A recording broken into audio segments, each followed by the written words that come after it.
તો આજે આપણે મેથીની ભાજીનું શાક બનાવીશું જુદી સ્ટાઇલમાં. તો લીલા મરચાં અને લીલા ચણા છે, એક એક વાડકી મેં એને બાફી લીધા છે. તો સિંગદાણા, તલ ને ડાળિયા લઈ અને મેં એને સારી રીતે શેકી અને પછી એની ગ્રેવી બનાવી દીધી છે. તો મેં આમાં સૂકા કાશ્મીરી મરચાં પણ એડ કર્યા હતા. તો તેલની અંદર આપણે સારી રીતે તેલ મૂકી સારી રીતે મેથીની ભાજીને શેકી લઈશું. તો બીજી કઢાઈમાં મેં અહીંયા તેલની અંદર લીલા મરચાં અને લસણ, ડુંગળી અને ટામેટાં નાખી સારી રીતે શેકી લીધા છે અને ત્યારબાદ તેના મસાલા કરી લીધા છે. આ સબ્જી ગ્રેવીવાળી બનશે અને મેથીની ભાજી જે ના ખાતું હોય તેને પણ ભાવે છે. તો મેં અહીંયા લાલ મરચું, મીઠું, હળદર, ધાણા જીરું અને હિંગ નાખી સારી રીતે મિક્સ કરી લીધું છે.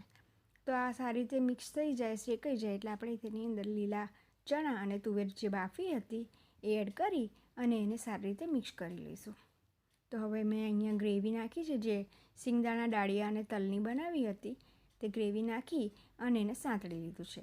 તો થોડું તેલ છૂટું પડે એટલે આપણે જેટલું પાણી જોઈએ એટલું પાણી એડ કરી ગ્રેવી બનાવી દેવી અને અહીંયા મેથીની ભાજી મેં શેકી હતી એ નાખી દીધી છે.